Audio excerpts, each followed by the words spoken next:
आज तर मोठ्या गाड्यांचा मोठा मॅटर झाला भाऊ. तर नमस्कार मित्रांनो, मी ब्लॉग आशिष. आजपासून आपलं नवं वर्ष पण लागलं होतं आणि नवीन वर्षाचा पहिला सण म्हणजे आपला गुढीपाडवा. आता गुढीपाडवा घरापुढे गुढीच नाही उभारली तर काय फायदा आहे त्या सणाचा. आता घरचं आवरून जायचं होतं आपल्याला महादेवाला. आता देवाला जायचं म्हटलं फुलं तर आणावंच लागते. मग काय गाडी चालू केली, निघालो आपण गावाच्या दिशेने. गावात आलून घेतलं भाऊ सगळ्यात आधी पेट्रोल टाकून, कारण गाडीत लई दिवसापासून पेट्रोल नव्हतं. पेट्रोल टाकून झाल्यावर आलो मग आपण फुलाच्या दुकानात. आणि आता दुकानात आल्यावर फुलं सोडून हारच घेतला भाऊ आपण.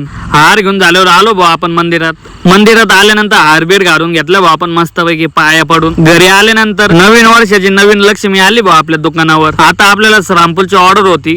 आता आपण पण निघालो भाऊ मग जायला. आणि आता जाता श्रीरामपूरचा रस्ता झाला छोटा आणि गाड्या झाल्या मोठ्या. दोन्ही गाड्या जायला रस्ताच नाही भाऊ शिल्लक. तब्बल 15 मिनिटानंतर आलो भाऊ आपण. इथं आल्यानंतर त्यांची ऑर्डर पण आपण कंप्लीट करून टाकली. मग आता आपल्याला बाकीचा मला आपल्या दुकानावर खाली करायचं. आता आपण दुकानावर आल्यावर लगेच गाडीतला माल गाडीतच भरून दिला भाऊ. आता तुम्ही